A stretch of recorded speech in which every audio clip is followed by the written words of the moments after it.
Volantini sui parabrezza delle auto in sosta per pubblicizzare un finto vaccino contro il coronavirus. Prezzo 50 euro. È il raggiro a cui ha messo fine la polizia locale di Vittorio Veneto, che nel fine settimana ha sorpreso un cinquantenne del posto mentre distribuiva da una macchina all'altra i foglietti che pubblicizzavano il finto rimedio al virus.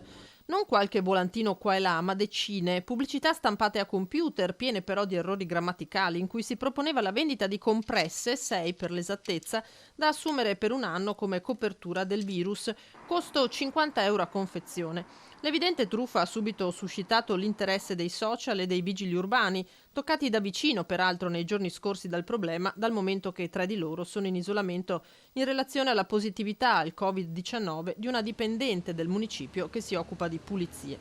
Il tentativo di truffa a cui rischiavano di credere soprattutto gli anziani e i cittadini più vulnerabili è stato dunque subito stroncato.